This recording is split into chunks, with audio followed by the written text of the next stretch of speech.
오늘 이렇게 말씀을 사실 이제 작년 말에 이제 그 장로님께서 최영태 장로님께서 이제 그 1월 첫 주 수요일 날 이제 강단 말씀하셔서 아직 그 때가 아닌 것 같아서, 그리고 또 온 지 얼마 안 된 것 같아서 좀 다음으로 미뤘으면 좋겠다고 말씀을 드렸는데 미룬 게 오늘이에요. 저는 이제 그런 뜻이 아니었는데 좀 이렇게 어떻게 됐습니다. 저도 가끔 이제 이렇게 뵈면은 이제 단에서 말씀 전해주시는 형제님들 뵈면은 익숙하지 않은 분들이 있어서, 혹시 저도 익숙하지 않은 분들이 계실 것 같아서 제가 잠깐 말씀드리면, 저는 이제 작년 7월에 청거를 그 광명교회에서 왔습니다. 광명교회에서 왔고 지금 한 6개월 정도 된 것 같아요. 지금 너무 감사하는 마음으로 잘 모임 예배 드리고 집에 참석하면서 또 자녀들 잘 적응하는 모습 보면서 너무나도 하나님께 감사를 드리고 있습니다. 서대문교회 이제 왔었을 때 이제 장로님께서 그러시더라고요. 이제 그 설거지를 하면 그때에서 비로소 이제 서대문교회 이제 그 성도가 되는 것으로 이제 좀 이렇게 익숙하게 되실 것이다라고 말씀하시더라고요. 그래서 이제 얼마 전에 서대문교회 그 당번이 돼서 설거지를 했는데, 또 한 형제님께서 그때 하셨던 말이 굉장히 인상적이었어요. 온 첫날이었거든요. 어떤 분인지 기억 안 나요. 첫날인데 어떤 분께서 서대문교회 진정한 식구가 되려면 주차 딱지를 한번 떼야 된대요. 그래서 그건 무슨 말인지 몰랐는데 저는 이제 한 2주 전인가 딱지를 뗐어요. 2주 전에 딱지를 떼가지고 이제 있었습니다. 지난번에는 여기 딱지를 뗄 줄 알았거든요. 교회 앞에 빈 자리가 항상 여기 세 개 차가 항상 있길래, 한 자리가 비어 있길래 저는 그냥 비어 있길래 됐는데, 거기는 쉽게 될 수 있는 자리가 아니더라고요. 이제 어떤 한 자매님께서 여기는 이렇게 되면은 딱지를 뗀다고, 근데 여태까지 계속 됐잖아요. 되신 분들은 나름 요령이 있는 거라고 하면서 다시 봤더니 거기 틈이 거의 없잖아요. 이렇게 카메라가 볼 수 없는. 근데 그때는 어떻게 그냥 넘어갔는데 2주 전에는 이제 딱지를 뗐습니다. 저는 이제 서대문 교회는 이제 영차님도 계시지만 저기 이제 학생 때, 중고등학교 때부터 이렇게 계속 교제를 했었던 분들이 계셨었어요. 그 친구도 있었고 뭐 이랬었는데 이제 시간이 많이 지났죠. 그리고 한 20년 전쯤에 이제 성경 공부를 좀 하고 싶어서 이제 그때 이제 성찬 형제님께 전화를 드렸어요. 제가 성경 공부를 하고 싶은데 뭘 가지고 공부하면 좋을까요? 이렇게 말씀을 한번 전화를 드린 적이 있었는데, 그때 이제 성구사전을 하나 추천해 주시더라고요. 시중에 나와 있지 않아요. 헌책방 가야지 있는 조지 이그람의 성구사전이라 해가지고 신약 두껍고 구약 두껍고 이렇게 있었는데, 한동안 안 보다가 오늘 이제 말씀을 이제 말씀하셔서 그 책을 이제 구하려고 했더니 잘 이렇게 구하기 쉽지 않았는데, 어쨌든 뭐 아름아름 해가지고 이렇게 헌책을 이렇게 잘 구해서 그 말씀을 같이 펴면서 예전 생각도 나고 했던 기억이 있습니다. 오늘 같이 교제하고 싶은 말씀은요, 잠언 16장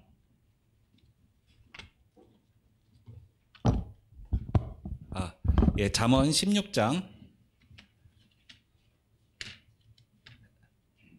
4절 말씀을 같이 보도록 하겠습니다.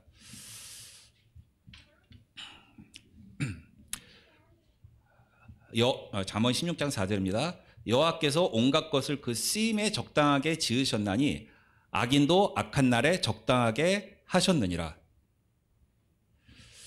한 번 더 읽겠습니다. 여호와께서 온갖 것을 그 쓰임에 적당하게 지으셨나니 악인도 악한 날에 적당하게 하셨느니라.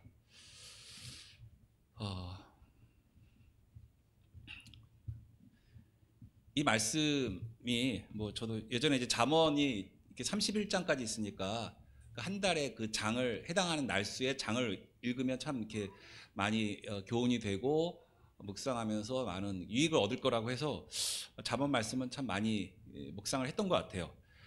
그런데 이 말씀이 굉장히 그 이렇게 와닿았는데요. 예전에도 네, 이 말씀을 이제 오늘 같이 교제를 하면 좋겠다는 생각을 하면서 제 짤막한 간주도 같이 드리면 좋겠다는 생각을 하게 됐었어요. 이 말씀이 아멘이 되시나요? 여호와께서 온갖 것을 그 쓰임에 적당하게 지으셨나니 악인도 악한 날에 적당하게 하셨느니라. 그래서 이제 예배 때 보니까 한 형제님께서 항상 현대인의 성경으로 이렇게 말씀을 가끔 이렇게 읽으시는 거 보면서 저도 현대인의 성경을 이제 어떻게 구해서 한번 요 현대인의 성경이 이게 뭐라고 되어 있나 이렇게 한번 묵상했는데요. 그 여호와께서 모든 것을 그 목적에 맞게 지으셨나니 제가 메모해오지 않은데 악인도 재앙의 날을 위하여 지으셨느니라 이런 말씀이 있었던 것 같아요. 그 재앙을 보면 피해가고 숨어가고 이런 말씀들이 잠언 말씀이 있는데 또 한편으로는 이 말씀이 악인도 재앙의 날을 위하여 지으셨다는 말씀이 있어요. 그 악한 사람을 옆에 두고 지내신 적이 다 있을 거라고 생각되어지는데요. 저도 그 말씀을 좀 간단하게 그 간증을 잠깐 드리면서 이 말씀에 대해서 생각난 말씀 이렇게 좀 이렇게 뒤에 요즘에 또 묵상하는 말씀을 같이 교제하기를 원합니다. 2017년도 9월 1일자로 제가 이제 원하는 부서로 이제 배정을 받았어요. 원하는 부서로 이제 배정을 받았는데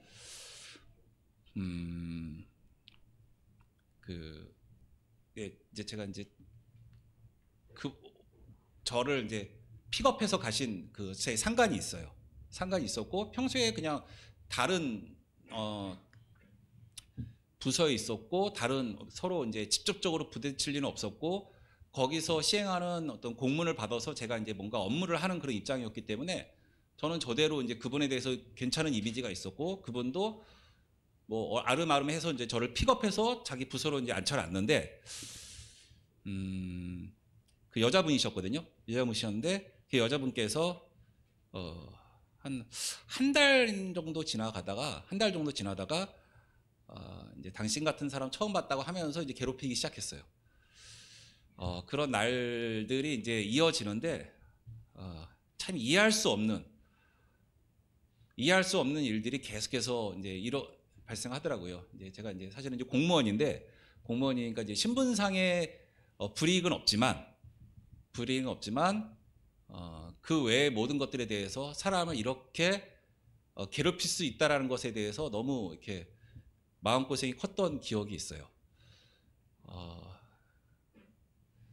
처음에는 개인적으로 불러서 이제 모욕하거나 수치심을 주는 얘기를 하다가 나중에는 이제 공개적인 자리에서도 그렇게 얘기를 하더라고요. 그러면서 참 여러 가지 힘든 나날들을 보냈었고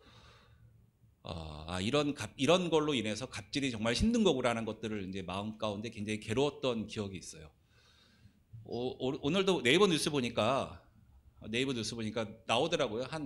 거기도 이제 그분도 공무원이었던 것 같은데 A씨의 괴롭힘을 통해서 B씨가 너무 힘들어서 자살했다는 내용이 나와요. 극단적인 선택이 나오는데 이런 일들이 충분히 가능할 수 있는 그런 모욕감이나 수치심 그리고 그분이 이제 괴롭히는 분이 워낙 그 막강한 힘을 갖고 있었거든요. 그 조직에서 막강한 계속 최고 그 결정권자랑 밀접한 사이였기 때문에 이거를 뭐 어디다가 뭐 신고하고 이런 거는 꿈에도 생각을 못하는 그런 상황이었어요. 그런 상황에서 괴롭힘을 이렇게 당하는 가운데에서 이제 지금 보니까 이 말씀이 이제 보이기 시작해요. 악한 날에 적당하게 하셨다라는 것. 악인도 하나님께서 악한 날을 위해서 적당하게 하셨다는 말씀이 지금 오니까 그때 그 기억으로 이제 오늘 어떤 말씀으로 교제하고 간증하면 좋을까 하다가 이제 그 말씀 그때 그 괴로웠던 기억이지만 그때의 기억을 떠올리면서 성도님들과 같이 말씀을 나누고 간증을 나누면 좋겠다는 생각으로 보게 되었습니다. 한편으로는 그런 생각도 들어요. 이제 뭐 제 애가, 저희 자녀가 그런 괴롭힘을 당한다면 어떻게 할 건가? 그때 이제 너무 이렇게 힘들어서 성도님들하고 몇 분하고 이제 교제를 했었어요. 교제를 했었는데, 이렇게 여러 유익한 말씀들로 교제해 주시고, 그 순간 위로가 되는 부분도 있었지만, 그 한 형제님께서 그런 말씀을 하셨더라고요. 그 형제님이 이제 청년들이 이런 어떤 상담을 해오면 자기는 그 정도 상황이라면 그만두라고 얘기할 거래요. 근데 저는 여러 가지로 그럴 수가 없는 상황이었고, 그리고 다녀야만 되는 상황이었고, 버텨야만 되는 상황이었고, 버텨지면 지나가는 시간이었던 것 같아요. 그랬는데 어쨌든 시간은 지났어요. 지나고 그 다음에 악인도 악한 날에 적당하게 하셨다는 말씀이 지금 이렇게 특별히 더 이렇게 와닿았고, 내 새끼라면, 내 자녀라면 어떻게 할 건가? 이런 상황이 닥치면 아빠 어떻게 해야 돼? 라고 하면 크게 보면은 다니라고 할까? 그만두라고 할까? 저는 버텼어요. 저는 버텼고요. 여러 가지로 이제 기도하면서도 버텼고, 말씀 보면서도 버텼고, 또 이렇게 어떤 형제님들께서 교제하시는 그런 말씀을 인터넷에서 들으면서 버텼던 것 같아요. 어떤 그런 버티는데, 제 자녀가 이런 상황을 부닥치면 어떻게 할까라는 것에 대해서는 사실 오면서도 잠깐 생각했고, 어제도 잠깐 생각했는데 답을 내리기가 힘들 것 같아요. 그런 상황에서 너는 버티면 하나님께서 더 큰 것으로 채워주실 거야 라고 교과서적인 답을 하기가 쉽지는 않을 것 같아요. 그런 상황들을 아마 겪어보신 분들은 많이들 아실 것 같은 생각이 들어서 잠깐 말씀을 드렸습니다. 하지만 말씀대로 헷갈리고 애매할 때는 말씀대로 가는 게 맞잖아요. 그래서 말씀대로 권면은 한다고 하겠지만 제일 좋은 건 그런 일은 없었으면 좋겠어요. 나는 버티지만 내 애한테는 그런 일이 없었으면 좋겠다는 생각이 들지만, 하나님을 믿는, 그리고 세상을 살아가는 상황에서는 악인도 악한 날에 적당하게 하셨다는 것은 누구도 피해가지 못하는 것 같아요. 그래서 이제 그 쓰임에 적당하게 하셨다고 했잖아요. 그 쓰임에 적당하게라는 그거를 이제 그 선구사전을 찾아봤어요. 근데 같은 말로 사용되어진 게 몇 가지가 있는데, 그 중에 하나만 찾으면 옆에 바로 잠언 16장 1절에 제가 한번 읽어볼게요. 봉독해 드리겠습니다. 마음의 경영은 사람에게 있어도 말의 응답은 여호와께로 나오니라. 그 쓰임에 적당한다는 것이 말의 응답으로, 같은 어떤 그 성구로, 같은 그 말로, 이 당시 그 히브리어일 거 아니에요. 그 같은 그 단어로 사용됐다고 되어 있더라고요. 그래서 그 선구자님 그랬는데, 말의 응답, 그 쓰임에 적당하게 하셨다는 거, 적당하게 하시는 하나님께서 말의 응답으로 하신다는 것으로 저는 이렇게 와닿았어요. 그리고 특별히 이게 좀 더 의미 있는 게, 마음의 경영은 사람에게 있잖아요. 내가 어떻게 할지 결정을 어떻게 하든 간에 그 쓰임에 적당하게 하시는 하나님께서 거기에 맞게 응답하신다는 것으로 이렇게 볼 수가 있었던 것 같습니다. 그러면서 이런 것들을 잘 이렇게 경험하고 이것들에 대해서 잘 어떻게 보면 지나가고 현명하고 지혜롭게 헤쳐나간 성경의 인물을 한번 고민했었고요. 그리고 그 당시에 제가 한창 제일 힘들 때도 제일 많이 묵상했던 말씀은 전 요셉이었어요. 그래서 요 근래 또 이제 우리 성경 읽기 보면은 창세기 말씀이 있잖아요. 그래서 창세기 말씀에 요셉에 대해서 한두 가지 말씀을 같이 보면서 말씀을 나누기를 원합니다. 창세기 40장 14절.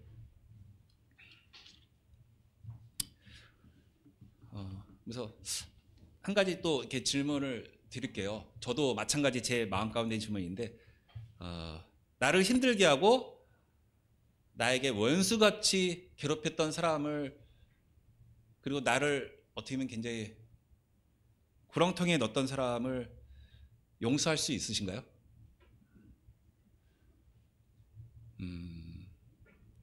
뭐 사람을 뭐 예수님을 믿는 사람이든 믿지 않는 사람이든 제일 있는 것 중에 하나가 용서인 것 같아요. 근데 용서가 되시나요?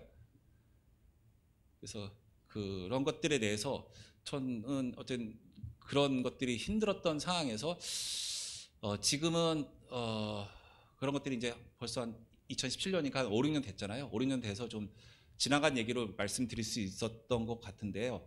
그 용서라는 것으로 남은 시간 동안 잠깐 같이 교제를 하기를 원합니다. 요셉이 있었는데 지난 토요일 날 그 성도님들하고 같이 어떤 교제할 기회가 있어서 그때 잠깐 교제를 했던 말씀인데요. 창세기 40장이에요. 창세기 40장. 창세기 40장이 보면요. 창세기 40장이 내용은 다들 아시겠지만 혹시나 아세요? 술 맡은 가련장과 떡 굽는 가련장이 요셉이 갇힌 그 감옥에 갇히게 되죠. 그러면서 한날에 둘 다 동시에 꿈을 꾸잖아요. 그 꿈을 꾸고 그 꿈에 대해서 해석을 해줬죠. 술 맡은 가련장에게 해석을 해줬어요. 해석을 해준 다음에 그 다음에 바로 40장 14절을 보면은 그 다음에 바로 이어서 한 얘기예요. 40장 14절 15절을 보면요. 당신이 잘 되시거든 나를 생각하고 요셉이 하는 얘기입니다. 내게 은혜를 베풀어서 내 사정을 바로에게 아뢰어 이 집에서 나를 건져 주소서. 나는 히브리 땅에서 끌려온 자요 여기서 옥에 갇힐 일은 행하지 아니하였나이다 라고 나와 있죠. 이 말씀만 보면 이 말씀으로만 보면은 요셉은 마음에 맺힌 게 있는 사람이죠. 용서할 수 없는 그 두 가지가 있는 것으로 저는 말씀에 보여져요. 먼저 나오는 게 15절에 보면은 나는 히브리 땅에서 끌려온 자라고 말씀을 하고 있어요. 먼저 나오는 게 히브리 땅에서 끌려온 자예요.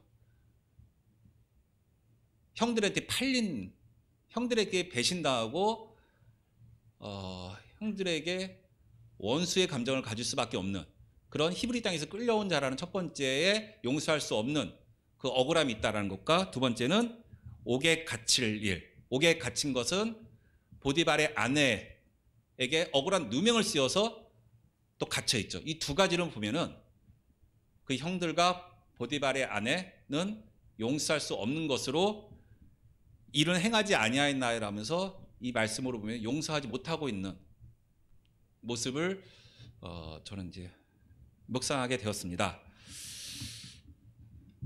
그리고요 23절 40장 23절을 보면은 술 맡은 가련장과 떡 굽는 가련자에게 부탁을 했고 자기를 잊지 말아달라고 했는데 그리고 이것을 잘 얘기해서 억울함을 풀어달라고 했는데 40장 23절을 보면 술 맡은 가련장이 요셉을 기억지 못하고 그를 잊었더라. 기억지 못하고 잊었어요. 기억지 못하고 잊었죠. 그리고 나서 41장 1절은 만 2년 후라고 나와 있어요. 꼬박 2년을 채웠어요. 2년 후에 나오는데 그러면 요셉이 형들을 용서했을까요? 못했을까요? 아시는 바와 같이 용서를 한 것을 오늘 창세기 50장이 오늘이었나요? 오늘 보면 이렇게 나오잖아요. 그럼 어떤 일이 있었는지 그 중간의 과정들을 통해서 어떻게 하면 내가 용서를 할 수 있고 내가 자유로 그 기억이나 그 고통스럽고 그 힘들었던 것으로부터 내가 용서를 해서 거기서 벗어날 수 있는지를 얻을 수 있다라고 생각이 되어집니다.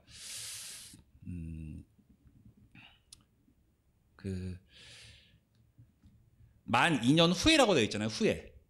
후에. 후에라고 있어서요. 이것도 똑같이 이제 그 선구 사전을 찾아봤어요. 이 후에라는 것을 그러니까 만 2년 후에 만 2년 동안에 뭔가 변화가 있었던 거예요. 만 2년 동안 옥에 갇혀서 처음에는 분하고 억울했겠죠. 어떤 식으로든 소문을 들었을지도 모르겠어요. 그 떡 굽는 가련장은 교수형으로 죽었고 술 맡은 가련장은 그 직이 회복됐죠. 그런 것들을 회복 들었으면 자기를 기억해 달라고 했고 자기를 억울함 풀어달라고 했는데 꼬박꼬박 하루 이틀 기다리다가 포기하고 어떤 그런 과정들이 있었을 것 같아요. 뭐 성경에 다 나와 있지 않아서 모르겠지만 그런 과정들이 있었을 거라 생각이 되어지는데 2년 후에라는 말이 있는데 그 2년 간에 뭔가 변화가 있었을 것 같은데 이 후라는 말이요. 후라는 말과 같은 그 말로 쓰여진 거를 한번 찾아보았는데요. 창세기 4장 3절에 보면요. 창세기 4장 3절에 보면은 4장 보면 이런 말씀이 있습니다. 세월이 지난 후에 그러니까 아담이 쫓겨났죠. 에덴 동산으로 쫓겨나고 세월이 지난 후에 가인과 아벨은 태어났고 그 다음에 세월이 지난 후에 뒤에 말씀은 성도님들이 아는 바와 같이 가인은 땅의 소산으로 제물을 삼아 여호와께 드렸고 그 다음에 가인은 땅의 소산으로 제물을 삼아 여호와께 드렸고 아벨은 자기도 양의 첫 새끼와 기름으로 드렸더니 여호와께서 아벨과 그의 제물은 받으셨으나 가인과 그의 제물은 받지 아니하신지라라고 나와 있죠. 그러니까 어떤 거 후에 아벨은 하나님께서 받으시는 제사를 드렸고 가인은 받지 않는 제사를 드렸어요. 하나님이 이 제사를 받을 것을 알고 이걸 기뻐할 걸 알고 하나님께 제사를 드렸고 가인은 그렇지 못한 것 같아요. 근데 가인과 아벨 똑같이 아마도 어떤 것을 하나님께서 기뻐하시는 제사인지 알았으리라 생각이 되어져요. 세월이 지난 후에 이 세월 동안 하나님께서는 분명히 가인과 아벨에게 둘 다 어떠한 제사를 하나님께서 기뻐 받으시는지를 아는 제사를인지를 이제 어떤 식으로든 가르쳐 주셨을 것 같은데 아벨은 순종했고 가인은 순종하지 않은 어떤 그런 모습이 볼 수가 있는 것 같습니다. 그러면서 다시 창세기를 넘어오면 창세기 41장 1절은 2년 후에 그러니까 이 2년이라는 기간 동안 하나님께서 이러한 이유를 뭔가 가르쳐 줄 수 있는 그런 시간이지 않았을까라는 생각을 가져보게 되었습니다. 그래서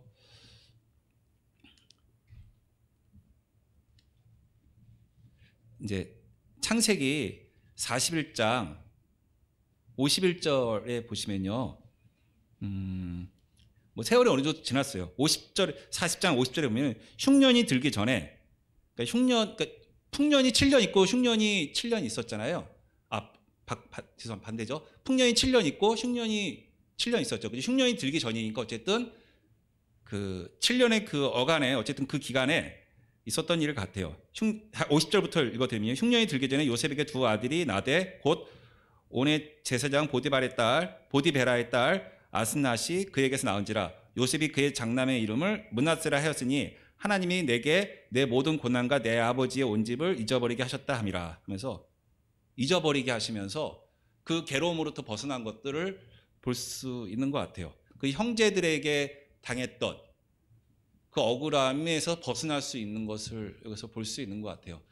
뭔가 2년과 풍년 7년 어떤 그 사이에 뭔가 좀 요셉이 깨달은 게 있었던 거잖아요. 깨달은 게 있고 그 다음에 변화가 있었던 거죠. 그 변화가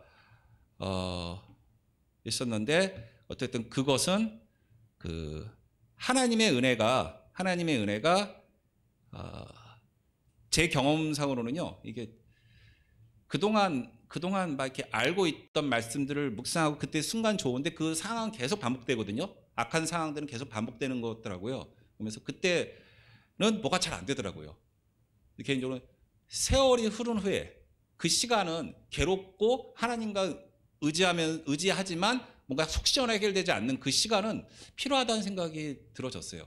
요셉도 그런 시간들을 보낸 것이 아닌가라는 생각을 가졌고 그 가운데서 경험한 그 은혜가 있었기 때문에 자기 이름, 첫째 아들의 이름을 나로 그 고통에서 벗어나게 하셨고 그 기억을 잊어버리게 하셨다는 그 말씀으로 그런 뜻으로 지은 것이 아닌가라는 생각을 가져보게 되었습니다. 예, 그리고 창세기 50장 오늘 건데요. 창세기 50장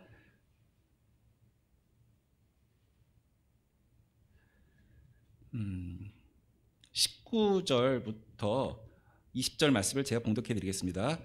요셉이 그들에게 이르되 두려워하지 마소서 내가 하나님을 대신하리이까 당신들은 나를 해하려 하였으나 하나님은 그것을 선으로 바꾸사 라는 말씀이 있죠.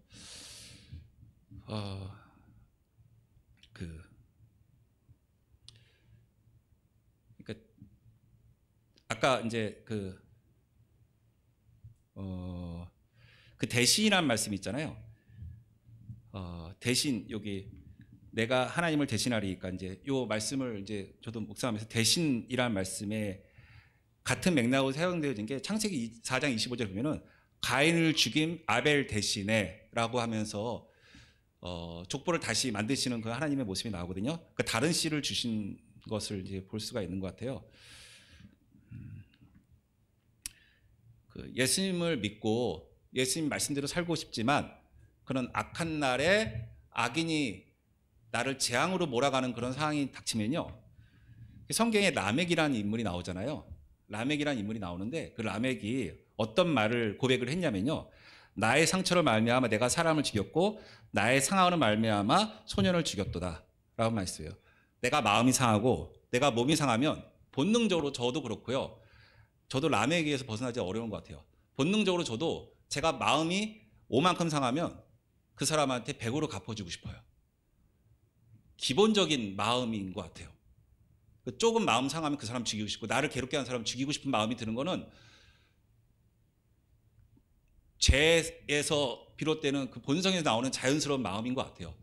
근데 그것을 대신해서 다른 씨를 주신 그 하나님을 이렇게 볼 수가 있는 것 같습니다. 그래서 여기 내가 하나님을 대신하리까 하면서 그러니까 요셉이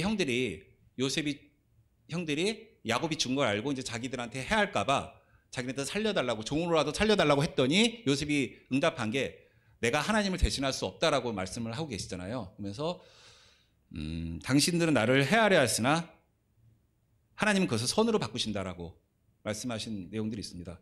지금도 끊임없이 악인들은 있고요. 그리고 그것이 어떻게 보면은 제가 보고 경험한 바에 의하면 교회 안에도 나한테 그런 것들이 발생할 수 있을 것 같아요. 나에게 가장 적당하게 하시는 그 내가 힘들어질 수 있는 그 상황으로 나를 힘들게 하는 분들은 교회 안에도 있을 수 있고 교회 밖에도 있고 직장에도 있는 것 같아요. 저도 지금도 있는 것 같고요. 누구도 벗어날 수 없는 것 같거든요. 나를 해하려는 사람들은 계속 있는 것 같아요. 주님 오실 때까지 계속 있을 것 같아요. 그런데 거기에 맞장구 쳐서 내가 뭔가 반응해서 라멕이 그랬던 것처럼 뭔가 그대로 반응을 하고 싶은 마음이 있는 것도 자연스러운 거겠지만, 자연스럽다기는 악의 본성으로부터는 자연스럽겠지만 거기서 어떻게 보면은 이겨낼 수 있고 또 말씀대로 살아갈 수 있는 것은 대신할 수 없다라는 거죠. 하나님을 대신할 수 없다라는 것으로 알고 내가 이겨내야 되는 게 아닌가라는 생각을 가져보게 되었어요. 그리고 그것을 선으로 바꾸신다는 거잖아요. 그래서 저 잠깐 생각해 봤어요. 하나님께서 왜 그렇게까지 힘든 일들을 나한테 경험하게 하셨을까? 사실 그때가 언제냐면요. 제가 일전에도 간증했듯이 2017년도 8월에 캠프 가가지고 그때 이제 구원을 받았다라고 이제 하고 확신해서 너무 기뻤었어요. 근데 9월에 바로 그때 발령 나더니 그 힘든 일이 겪어지니까 구원받고 다음에는 정말 모든 게 다 아름다워 보이잖아요. 근데 그런 힘든 일이 있다 보니까 모든 사람 뭔가 보기 싫고 다들 그리고 말도 꺼내기 싫고 저희 집도 분위기가 완전히 다 다운돼 있어서 너무 예민해져 있고요. 내가 힘드니까 이게 마음의 여유가 없으니까 전혀 자녀들한테도 이렇게 말을 부드럽게 하거나 이렇게 힘들더라고요. 아무리 사랑하는 자녀라도 그게 쉽지 않더라고요. 쉽지 않은 게 안 돼요. 저 같은 경우는 안 됐었는데 지금 와서 이제 돌이켜 보니까 지금은 제가 용서를 할 수 있었던 거는 그분이 그럴 수도 있었겠지 사람이 내가 뭐 잘못한 게 있었으니까 그 정도로 했겠지 이런 게 아닌 것 같아요. 하나님께서 나에게 베푸신 은혜가 있고 또 하나는 인간적으로 이런 것도 있어요. 내가 그 사람을 용서 안 한다고 해서 그 사람이 뭔가 안 좋은 게 하나도 없어요. 나만 괴로운 거예요. 나만 괴로워요. 실제로가. 그 사람 용서 안 했다고 지금 떨어져 있군요. 아주 떨어져 있는데 그 사람은 수원에 근무하고 나는 지금 김포에 근무하는데 전혀 그 사람은 괴로운 게 없어요. 나만 괴로운 거예요. 인간적으로 그런 것도 있고 어느 순간 그러더라고요. 그리고 또 하나는 이렇게 하신 이유가 있겠다라는 생각이 들면서 이렇게 괴로워하는 분들 직장 생활 참 순탄하게 했던 것 같아요. 원하는 대로 이렇게 뭔가 이렇게 잘 풀리고요. 그 전에는. 근데 그런 일을 겪고 나니까 직장 생활 힘들고 그만두고 싶다라는 말씀 하시는 분들의 말이 그냥 들리지 않아요. 뭔가 있는 거예요. 일보다 더 힘들게 하는 그 사람을 해하려고 하는 악인이 그 직장에 있는 거죠. 그게 이제 저한테는 하나님께서 다른 성도를 이해할 수 있도록 하는, 그리고 많이 낮아져요. 그런 일을 겪고 나니까요. 정말 사람이 악하다는 거를 이제 그 사람을 통해서 알 수 있고 제 속에 있는 걸 통해서 알 수 있고요. 라멕은 누가 나 상하게 했다고 내가 그 사람 죽였다라는 것은 그 사람은 실제로 했지만 나도 그러고 싶은 게 10번이도 더 들었거든요. 10번이고 하루에도 계속 수시로 들을 수 있는 거잖아요. 이게 나라는 거를 그때 이렇게 알 수 있었던 것 같아요. 그러면서 이제 그것을 선으로 바꾸셨다라는 거, 하나님을 여기서 말하는 선은 이제 성도님들께서 묵상하시길 바래요. 그러니까 하나님께서 어쨌든 그것을 선으로 바꾸시는데 나에게 있어서는 다른 성도님들을 이해할 수 있는 마음의 폭이 조금이나마 좀 넓어졌다라는 거. 그럴 수 있는 거구나. 그래서 성도님들이 직장 생활을 하기 힘들다. 그래서 직장 그만두고 싶겠다. 그래서 직장 그만두고 오라는 것이 이제 조금은 저한테는 이제 이렇게 이제 이해할 수 있는 그런 선이 됐던 것도 있고 마음도 많이 낮아진 부분도 있었던 것 같습니다. 그래서 그 악인도 악한 날에 적당하게 하셨다는 말씀, 그 쓰임에 적당하게 하셨다는 거예요. 어쨌든 합력하여 선을 이루신다는 그 하나님의 말씀이 경험해야 되는 것 같아요. 말씀 묵상하고 머릿속에 인식과 뭔가 지식이 쌓이고 그것들이 잘 조화롭게 말씀 속에 잘 깨달아지고 확 뭐 이렇게 각성하듯이 뭔가 아하 하면서 막 깨달아지는 게 100번이 1000번이 있더라도 한 번의 그 경험이 1000번 만번의 그것보다 한 번의 그 경험이 저로 하여금 더 저를 하나님을 알게 하고 저를 알게 하는 그런 계기가 됐던 것 같아요. 그래서 성도님들께는 어떻게 보면 갑질을 당한 거죠. 갑질을 당한 것에 대해서 이렇게 말씀을 이제 간증하면서 이 악인도 악한 날에 적당하게 하셨다는 이 말씀이 저에게 유익이 있었기 때문에, 그리고 요즘에 또 요셉 말씀도 보고 하면서 같이 기회가 되어져서 말씀을 같이 말씀을 나누게 되었습니다. 예, 들어주셔서 감사합니다.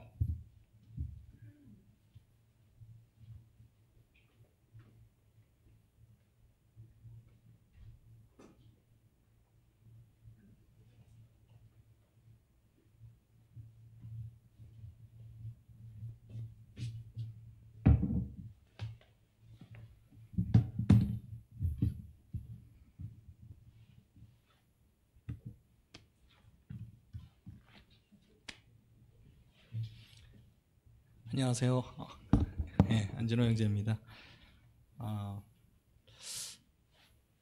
30분만 시간을 주셔서 참 감사가 돼요. 이게 1시간이면 어떻게 하지 했는데 다행히 30분만 시간을 주셔서 감사를 되고요. 저도 창세기 이제 지금 오늘이 25일이니까 한 50장까지 나가야 되는데 어제 그저께 뭐 또 몰아서 보고 막 어떨 때는 성경 읽기 싫으면 그냥 유튜브에서 성경 읽어주는 거 해서 듣고 해서 어떻게 잘 채웠습니다. 근데 제가 창세기에서 그 바벨론 사건을 이렇게 11장에 바벨론 사건 얘기가 나오는데 그게 좀 이해가 될 듯 말 듯 해서 제가 오늘 아침에 그 말씀을 조금 다시 한번 좀 찾아봤습니다. 그게 무슨 뜻인가 해서. 그래서 제가 좀 찾아본 말씀 가지고 같이 좀 교제를 나누면 좋을 것 같습니다. 창세기 11장을 한번 좀 펴보시겠습니다.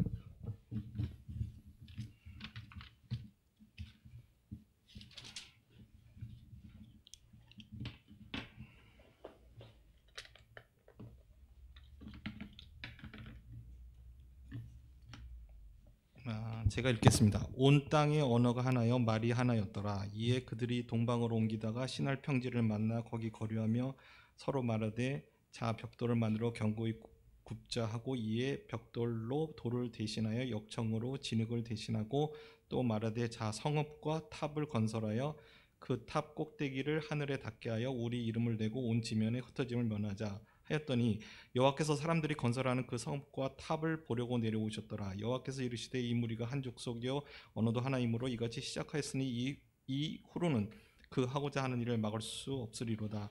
자 우리가 내려가서 거기서 그들의 언어를 혼잡하게 하여 그들이 서로 알아듣지 못하게 하자 하시고 여호와께서 거기서 그들을 온 지면에 흩으셨으므로 그들이 그 도시를 건설하기를 그쳤더라.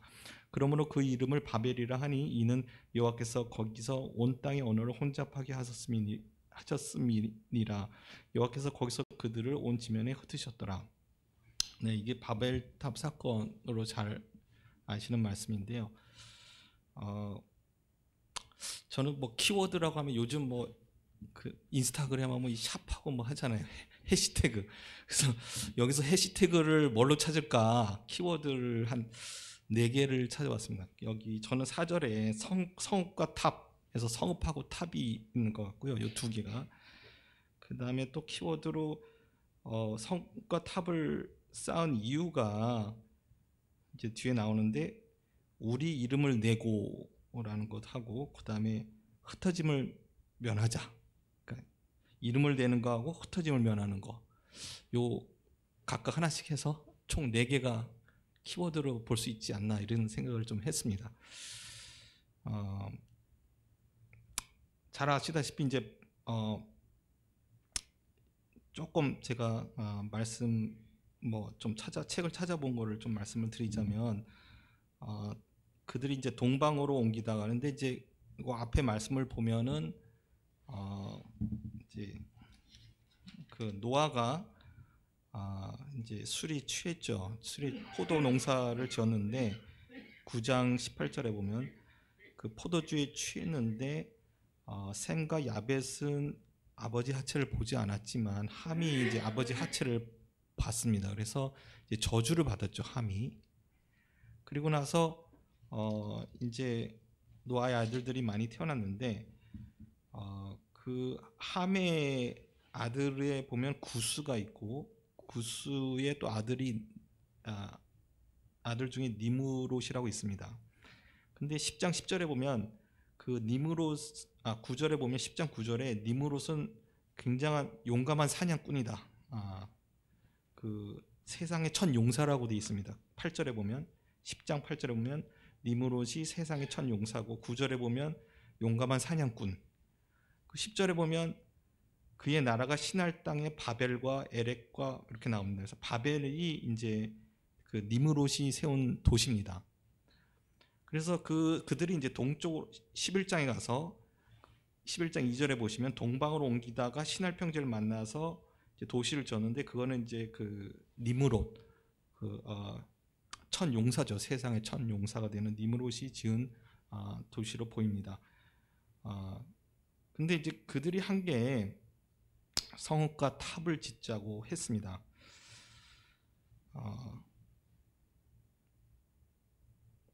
그 이제 성읍과 탑의 의미가 뭔가 이제 그걸 하고 그 다음에 그들의 의도가 이름을 내고 지면에 흩어지 면하자고 하는 그거에 대해서 제가 말씀을 좀 더 깊이 나눠보고 싶은데요. 좀 더 뒤에 이제 말씀을 보면은 결국은 이제 하나님이 그걸 굉장히 싫어하셨습니다. 결론적으로 굉장히 싫어하셔서 이거 가만 더 이상 두면 안 되겠다 해서 하신 것이 언어를 혼잡케 하셨습니다. 그래서 그 전에는 언어가 하나였는데 이제 여러 언어를 만드신 거죠. 그래서 서로 알아듣지 못하게 해서 결국은 바벨탑을 쌓는 일을 중지하게 됩니다. 그리고 그들이 흩어지면서 이제 이게 전 지면에 이제 흩으셨다. 그래서 여러 군데 이제 퍼지게 되는 그 사건이 나옵니다. 그 바벨은 이제 여기도 나오지만 그 뜻이 혼잡 또는 혼란을 의미한다고 합니다. 그래서 하나님이 인간의 그 언어를 이렇게 혼잡하게 하셔갖고 결국은 흩으시는 그 사건이 되겠습니다. 그 성읍에 대해서 다시 이제 돌아가면 4절에 성읍과 탑을 쌓는다고 했는데 사실은 이제 굉장히 보면은 그 천 용사가 니무롯이고 굉장히 어떻게 도시를 세우고 아주 엄청난 제국을 세우는 것처럼 보입니다. 이게 보면 인간적으로 보면 굉장히 좋아 보이는데요. 사실은 함은 하나님이 저주를 내린 그 노아의 자녀인데 가장 첫 용사도 나왔고요. 제국을 건설합니다. 사실 이게 저주죠. 사실은 하나님 보시기엔 저주인데 안 그래도 저번에 주일날 그 강단에서 최종태 형제님이 팔복 말씀하시면서 복의 종류가 다르다 그러셨는데 이게 제국을 건설하는 게 복이 아니라 저주인 거예요. 사실은 여기 보니까 이제 저주인데 그 성읍을 쌓는 거는 어떻게 보면은 인간이 인위적으로 굉장히 뭔가 힘을 뭉쳐서 똘똘 뭉쳐서 뭔가 힘을 발휘하는 그런데 아주 효율적인 것 같습니다. 그래서 도시에는 여러 가지 뭐 방어도 하게 만들고요. 적군이 쳐들어올 때 방어하는 것도 만들고 그 안에 또 여러 시스템을 만들었을 것 같습니다. 지금 같은 뭐 수도 시설이라든지 뭐 도로라든지 이런 걸 통해서 아주 효율적으로 자기들이 물질적이거나 아니면 여러 가지 그 어떤 일을 목적을 이루는데 굉장히 효율적인 것을 만드는데 이 성읍이 필요하다고 생각이 됩니다. 그래서 어떻게 보면 굉장히 인간이 자기를 보호하고 자기의 목적을 가장 효율적으로 성취할 수 있는 그런 조건을 만드는 것이 성읍이 아닐까 생각합니다. 그 다음에 그 탑을 건설한다고 했는데 탑은 이제 뭐 우리나라도 사실 63 빌딩 있었는데 이제 별게 아니죠. 저기 뭐 지금 제일 높은 데가 아랍에미레이트에 있나요? 뭐 두바이 있는지 제가 정확히 모르겠는데 훨씬 높다 그러죠. 예. 그 뭔가 이제 자랑할 때 이제 쓰입니다. 보면 많이들. 근데 여기 보면 의도가 뒤에 나옵니다. 보면은 우리 이름을 내자라는 게 나오고요. 그 다음에 온 지면에 흩어진 면하자. 그래서 이름을 내기 위한 목적이 있었습니다. 근데 뭐 이름을 내는 거는 뭐 잘 아시다시피 어떤 명예죠. 명예와 자랑. 그 다음에 어떻게 보면 단순한 그걸 넘어서 교만과 자만이라고 볼 수 있습니다. 그 윌리엄 맥도날드 형제님이 신자 주석 성경에 보니까 아주 간단하게 설명을 하셨더라고요. 뭐라고 했냐면 그 이름을 내는 거는 교만이다. 그다음에 자만이다. 결국 그 사탄이 왜 사탄이 됐냐? 결국 하나님과 같이 자기가 높아지겠다고 했던 것이 바로 사탄이었고 이것과 같은 맥락이다라고 볼 수가 있습니다. 그래서 그 하늘까지 높아지는 그 탑을 세우고 자기 이름을 내겠다고 하는 그 자체가 인간적으로 보면 굉장히 합리적인 생각이고요.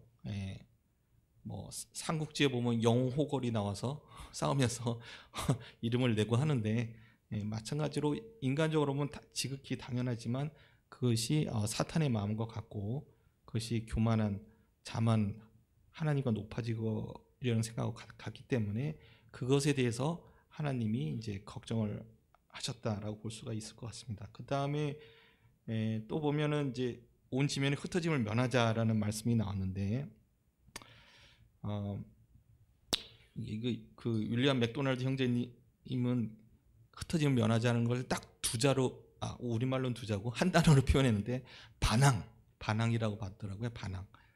그러니까 하나님에 대한 반항이라는 거죠. 왜냐하면 그 하나님은 생육하고 번성해서 흩어지라고 하는 명령을 내리셨는데 창세기 이제 보면은 1장 28절에 남자와 여자를 창조하시고 그게 1장 27절에 나오고 28절에 하나님이 그들에게 복을 주시며 하나님이 그들에게 이르시되 생육하고 번성하여 땅에 충만하라 땅을 정복하라 바다의 물고기와 하늘의 새와 땅에 움직이는 모든 생물을 다스리라 하시니라. 그래서 땅에 번성하고 충만하고 정복하라고 했는데 그렇지 않고 모이는 거죠. 모여서 똘똘 뭉치는데 그냥 뭉치는 것이 아니라 어떤 자기들의 교만, 하나님과 같이 높아지려고 하는 그런 의도를 가진 것이라고 볼 수 있을 것 같습니다. 그다음에 창세기 9장 1절에 봐도 그 하나님이 노아와 그 아들들에게 복을 주시며 그들에게 이르시되 생육하고 번성하여 땅에 충만하라. 그러니까 하나님이 명령하신 거에 반대되는 반항의 의미로 볼 수가 있습니다. 흩어지라고 했는데 흩어지지 않은 거죠. 그래서 하나님이 이제 결국은 그들을 더 이상 가만둘 수가 없어서 언어를 이제 서로 여러 개의 언어를 주셔갖고 통용이 서로 소통이 안 되게 만드심으로 해서 결국은 바벨탑 짓는 것을 멈추게 합니다. 어떤 목사님 설교 들으니까 이게 언어를 이제 여러 개의 언어를 주신 게 이게 은혜다라고 표현을 하시더라고요. 그러니까 계속 두면은 더 하나님에 대해서 죄를 짓게 되니까 그걸 막으시기 위해서 하나님이 언어를 이제 다양하게 해 주셔갖고 그걸 막으신 거죠. 그러니까 더 큰 죄악을 짓지 않도록 막으시는 하나님의 은혜였다. 그러니까 보면은 참 우리가 언어 때문에 힘들잖아요. 예, 저도 영어가 좀 잘 돼도 좋았을 텐데 뭐 그런 생각 많이 하셨을 것 같아요. 저는 한 미국에 한 10년하고 1년, 11년을 살았는데 이렇게 사람들이 제가 또 약간 그 난청이 있어갖고 잘 안 들려요. 예, 우리말도 잘 안 들리는데 더더욱 안 들려요. 그래서 굉장히 힘들었는데 이 언어만 잘 소통이 돼도 참 쉬울 것 같은데 쉽지 않은 것 같습니다. 학생들은 그래서 뭐 공부를 굉장히 많이 하죠. 그런데 오히려 그런 것이 이제 은혜였다라고 이제 볼 수 있을 것 같습니다. 그래서 다시 그 키워드로 다시 돌아가서 성읍을 쌓고 탑을 이제 건설했는데 사실 이제 우리가 성읍이라고 할 수 있는 게 현대에서는 어떤 것이 있을까? 사실은 보면은 우리가 뭔가 누리고자 하는 뭔가 조직적인 거나 물리적인 어떤 물질적인 것이 이런 게 되지 않을까 싶습니다. 그래서 예를 들어서 보험 가입하는 거, 뭐 그게 나쁘다는 얘기 아니라 이제 보험 하게 되면 이제 거기에 의존하죠. 예, 저도 보험 몇 개 들었고 있습니다. 그 다음에 교육받는 것도 어떻게 보면은 좋은 대학 가는 것도 그 다음에 좋은 직장을 얻고 안정된 직장, 높은 연봉, 그것도 어떻게 보면은 이 성읍을 쌓는 거하고 같은 맥락이 될 것 같습니다. 저도 학교에서 학생들을 가르치는데 어떻게 합리적으로 생각하는가, 어떻게 논리적으로 생각하는가를 자꾸 가르칩니다. 사실 저는 되게 비논리적인 사람이라고 생각을 하는데 뭐 어쩔 수 없이 논리적인 걸 가르치라고 하니까 이제 저도 논리적으로 가르쳐야 되고 논리적으로 생각을 하는 거를 연습을 합니다. 소위 말하는 이제 어떻게 보면 우리 문화라기보다는 서양 문화라고 할 수 있는데 이제 뭐 크리티컬 띵킹이라는 말을 많이 쓰죠. 그러니까 비판적인 사고. 근데 우리는 이제 비판하면 굉장히 안 좋게 보는데 그런 비판이 아니라 이제 좀 더 건설적으로 생각을 할 수 있는. 그러니까 보면은 논문을 읽을 때 보통 이제 이제 외국에서는 이제 미국 같은 데에서는 이제 일주일에 한 번씩 논문 가지고 디스커션하는 이제 토의하는 이제 그런 게 많이 있는데 학교에 가서 이제 유명한 사람의 논문 가지고 서로 토의하면 딱 1시간 동안 토의 끝나고 나면 어떤 느낌이냐면 야, 이 저자 개판이네 쉽게 말해서 그런 생각밖에 안 듭니다. 왜냐하면 그 정도로 비판받을 게 많다는 거죠. 그 사람이 쓴 논문에 문제점이 많은 거죠. 그러니까 웬만하면 자기가 아는 사람 논문 가지고는 토의를 안 합니다. 왜냐하면 이제 다 거덜나는 거기 때문에 그만큼 근데 그게 이제 뭐 나쁜 의도라기보다는 그만큼 어떤 잘못된 것을 발견하고 그러므로 해서 조금 더 나은 생각, 조금 더 우리의 생각을 사고를 발전시키고 학문을 발전시키는데 그게 필요하다고 생각하기 때문에 반드시 필요한 거죠. 그래서 지금 한국 학생들이 이제 논문을 못 쓰는 이유가 비판을 하면 안 되니까. 우리 어릴 때부터 누가 유명한 사람이 말하면 그대로 받아들여야지 어떻게 그걸 비판을 하냐. 그러니까 우리는 그게 정서적으로 안 맞아요. 근데 이제 서양 교육에서는 그런 것을 배우고 그것이 가장 합리적이라고 이제 배우게 됩니다. 근데 그래서 결국은 보면은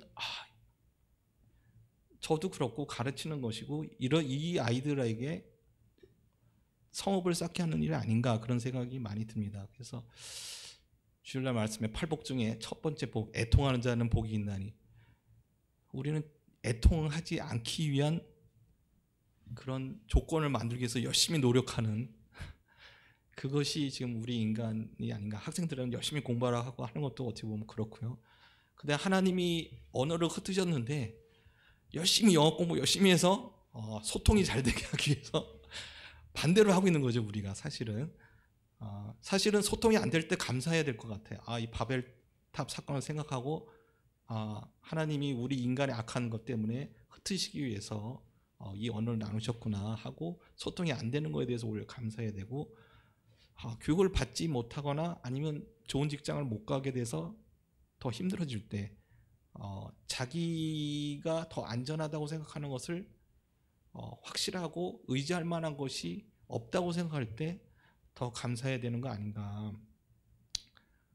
사실은 저희가 이제 1월 19일 날 이사를 했습니다. 지금 그 관악구에 살다가 과천으로 이사를 했어요. 지식정보타운이라고 인덕원하고 과천 구도심 본도심지라고 할 수 있죠. 거기 사이에 있는데 저희가 이제 생애 첫 주택 구입 뭐 이렇게 된 겁니다.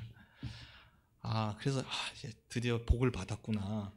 근데 최종태 형제님 말씀을 들으니까 이게 복이 아니라 집이 없을 때가 복이었고 집이 생겨서 이제 복이 없어진 거예요. 생각해 보니까 새해 복 많이 받으세요 했는데 이제 복이 하나 달아난 게 됐습니다. 결국. 근데 뭐 누구나 마찬가지죠. 지금 30대, 40대 아마 뭐 신혼 되신 분들은 집을 빨리 장만하는 게 일이겠죠. 그리고 이런 성읍을 지어야 되죠. 안전한 우리 가족을 위해서 내 배우자, 내 아내, 내 자식들을 위한 안전한 거처. 내 집이 없으면 2년마다 계속 계약을 해야 되죠. 뭐 전세를 하던 월세를 살던 1년 2년마다 계약을 하고 그게 잘 안 될 때는 이사를 다녀야 되고 계속. 근데 드디어 이제 이사 안 다녀도 되겠구나. 저희 자매가 너무 좋아하는데 저는 속으로 얼마나 살까. 또 뭐 알 수 없죠. 근데 아마 2년 이상은 살 것 같아요. 근데 이런 것들이 지금 우리가 성읍을 쌓는 그런 모습이 아닌가 이런 생각이 듭니다. 근데 뭐 그렇다면 교육도 받지 말고 자기 집도 살지 말라는 얘기냐? 그것이 아니라 우리가 어디에 마음을 두고 의지하느냐 하는 것이 중요할 것 같습니다. 부자 청년처럼 재물에 많은 부자 청년, 마음이 둔 청년처럼 그 재물 때문에 근심이 돼서 예수님의 말씀을 따르지 못하는 그런 것이 진짜 큰 문제가 될 것 같은데, 실제로 재물이 많으면 또 그렇게 되기도 쉽겠죠. 그래서 참 우리 그리스도인이 참 저를 비롯해서 참 조심해야 될 것이 아닐까 이제 그런 생각을 하게 됩니다. 그 자랑하고 그 다음에 그 탑을 건설한다고 그랬는데, 여기 보면은 탑을 건설하여 탑 꼭대기를 하늘에 닿게 하여라고 돼 있는데, 주석 중에 그 헨리 모리스 형제님이 쓰신 창세기 그 주석에 보니까 거기서는 하늘에 닿게 한다는 그런 원어에는 그 말이 없다. 닿게 한다는 말은 없고, 그러니까 영어로 하면 reach heaven, reach to heaven 뭐 이렇게 되는데 그게 아니라 unto heaven이다. 그러니까 하늘을 향해서 짓게 하자는 그런 의미가 있다라고 이제 보고 있는데요. 결국 하늘을 향해서 이제 탑을 지었다는 얘기고요. 결국은 아무리 그 사람들이 지어봤자 하늘에 닿지 못한다는 건 당연히 알겠죠. 뭐 끼케야 지금 뭐 100m도 안 될 것 같아요. 제가 보기에는 뭐 그때 당시에 뭐 지금 없는 기술이 있었는지 모르겠습니다만, 그래서 하늘을 향해서 이 탑을 지은 것이 사실은 단순히 뭔가 이름을 자랑하기 위한 것도 있지만 그 어떤 제국을 건설하고 그 탑을 지으면서 그 아마 그 꼭대기에는 신전 같이 만들지 않았을까, 그럴 목적이 아니었을까 이렇게 볼 수도 있다는 이제 의견이 있습니다. 결국은 거기서 하나님을 뭐 신이니까 신에게 제사 지내, 아마 하나님께 제사 지내는 뭐를 할지 모르겠지만 결국 그거는 또 인간이 만든 거기에 어떤 뭐 유명한 성화가 들어갈 수도 있고 멋있는 뭔가 장식이 들어가서 인간들이 거기에 관심을 갖게 하고 그러면서 그 제국을 통치하는데 뭔가 구심점 역할을 하는 목적으로 하지 않았을까, 이제 이렇게 해석하는 것도 봤습니다. 근데 결국 이제 그래서 탑을 건설한 이유가 이제 여러 가지 목적이 있을 것 같고요. 근데 이제 결국은 이름을 내는 거예요. 이름을 내는 거. 그래서 이름을 낸다는 게 어떻게 보면 이제 그 자만한 것도 있고 하나님과 같이 높아지는 것도 있고 또 한편은 자랑이 될 수 있을 것 같습니다. 자랑. 그래서 뭐 어떤 같은 맥락인데 성읍을 짓는 거하고 자랑을 하는 거, 자랑거리를 만드는 거하고 같은 의미가 될 수도 있을 것 같습니다. 그래서 우리가 어떤 자랑거리를 만들고 있는가 좀 생각을 해봤는데 뭐 다 자랑거리를 만들려고 열심히 하죠. 공부 열심히 하는 것도 어떻게 보면 자랑거리를 만들려고 하는 것 같고요. 그래서 사실은 이제 그 빌립보서 3장 이제 말씀이 생각이 났는데, 빌립보서 3장에 보시면 3절에 하나님의 성령으로 봉사하며 그리스도 예수로 자랑하고 육체를 신뢰하지 아니하는 우리가 곧 할례파라. 여기서는 이제 그리스도 예수로 자랑한다고 했고요. 그러면서 4절에 그러나 나도 육체를 신뢰할 만하며 만일 누구든지 다른 이가 육체를 신뢰할 만한 것이 있는 줄로 생각하면 나는 더욱 그러하리니 나는 8일 만에 할례를 받고 하면서 쭉 나옵니다. 그래서 그 육체를 신뢰할 만한 거, 그 육체를 자랑하는 거의 반대가 뭐냐면 예수로 자랑하는 거고, 또 주 안에서 자랑하라, 고린도 전서에 그런 말씀도 나오죠. 근데 이제 우리는 열심히 이제 육체를 자랑할 것을 만들기 위해서 많은 노력을 합니다. 사실은 저도 이제 그 대학을 석사를 마치고 유학을 준비를 할 때, 그때쯤에 제가 이제 저희 영동 모임에서 교제를 나누게 됐고 복음 집회 말씀 듣고 1년간 계속 형제님들하고 교제 나누다가 구원의 확신을 갖게 됐습니다. 그때 이제 그리고 침례를 받았는데 그리고 나니까 제가 유학을 준비하는 게 어떻게 보면 그 자신의 어떤 성을 쌓기 위한 것이고 육체를 자랑하기 위한 목적으로 공부하는 거라는 생각이 들어서 굉장히 이제 유학을 가는 거를 망설였습니다. 그래서 어떤 형제님하고 교제를 나누는데 내가 그래서 마음이 힘들다.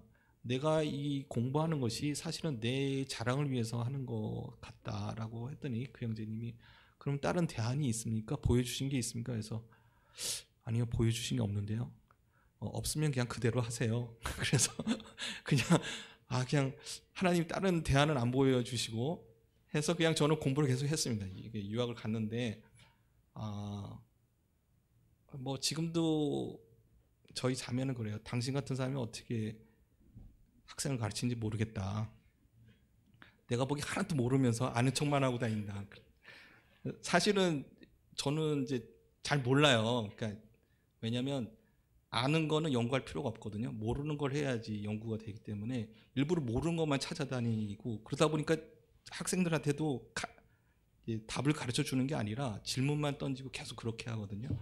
왜냐하면 저도 모르고 학생도 모르는 거 가지고 서로 왜 그럴까 주로 이런 얘기를 하기 때문에, 왜냐면 아는 거는 연구할 필요가 없거든요. 남들이 해놨으니까. 그러니까 모르는 것만 이제 저는 주로 하는데, 그러니까 근데 남들은 제가 아는 것처럼 생각하죠. 그러니까 저는 이제 모르는 것만 얘기를 하는데, 근데 하여튼 어쨌거나 굉장히 어떨 땐 갈등이 됩니다. 그래서 결국 내 자랑을 위해서 한 거 아닌가를 생각이 드는데, 그러면서 그 유학 가기 전에 형제님하고 교제 나눈 빌립보 말씀에 뒤에 보면은 3장 8절에 보면은 7절에 보면은 그러나 무엇이든지 내게 유익하던 것을 내가 그리스도를 위하여 해로 여길 뿐더러 또한 모든 것을 해로 여김은 내 주 예수 그리스도를 아는 지식이 가장 고상하기 때문이라.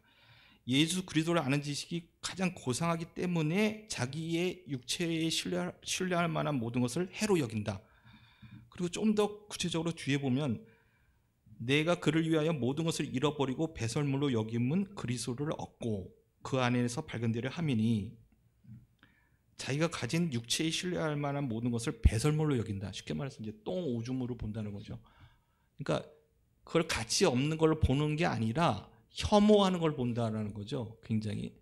그래서 저는 이 말씀이 야 바울 사도가 난 뭐 육체에 내가 자랑할 만한데 그게 그거보다는 주님이 좋아라고 하는 정도가 아니라 오히려 그 육체를 신뢰하는 것 자체가 오히려 방해가 된다는 거죠. 그래서 자기는 배설물로 여길 수밖에 없다.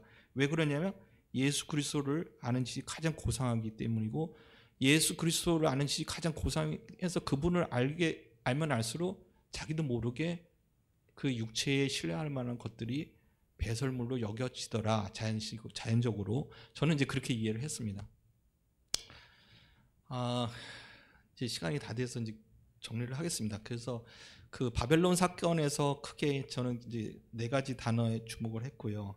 성읍과 탑, 그 다음에 이름을 내는 것과 흩어짐을 면하자.